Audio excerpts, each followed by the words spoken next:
So we're packing up the lunch for the volunteers. We're gonna haul it out a mile or so, and we call this a trail dolly.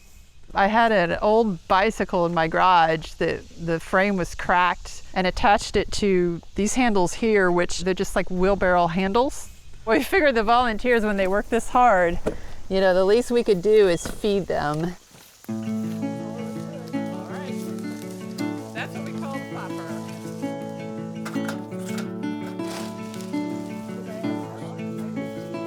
My name is Cindy Leffelman. I live in Martinsville, Indiana with my partner Pete Banta, and both of us are active volunteers with the Nature Conservancy. Any trail has been important to me since about the age of 2 or 3 when I learned to walk. I have very early memories of seeing a trail and just wanting to walk it. And so I've always wanted to be outside.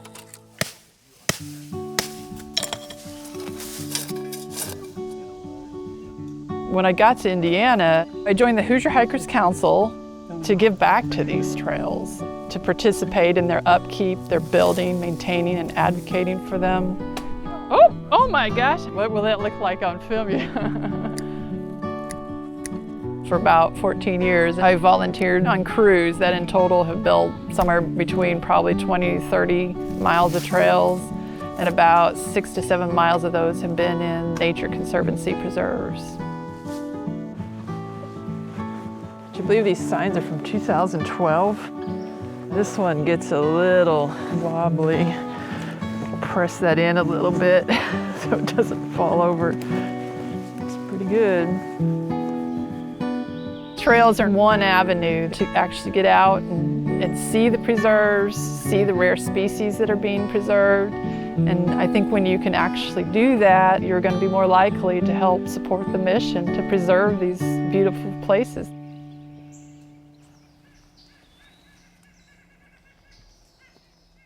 Yeah, that's a nuthatch.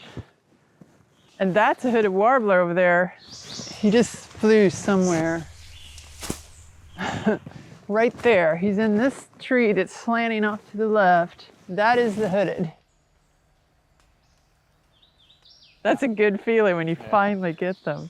Yeah, it's very rewarding, isn't it? We're not necessarily here just to hike or just to bird or just to maintain the trail. We actually accomplish all 3 of those in the same activity.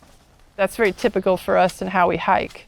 I like to get stuff like this out of the trail for people with short, especially if there's greenbrier that's got stickers on it, things like that, poison ivy. We recently had a friend who basically said that we're like elves in the middle of the night that just magically, poof, your trail is just maintained. It's probably easy to take for granted. You don't really notice this labor until they don't do it anymore, and it's not such a pleasant hike. While we're out there enjoying ourselves, we might as well go ahead and make the trail nice for the next visitor that comes along. Volunteer work provides a mission and a goal. And I think an important part of being happy and at peace is having a goal. I volunteered to make sure trails are there for future generations. And so certainly for me, you know, building a trail is a great legacy to leave behind. It raises the amount of visitors, it raises the percentage of people that are interested in nature, which raises the percentage of people that want to help protect and preserve it for the future. Conservation is taking that really long view, and it is an altruistic view. And it's genuine. It's genuine.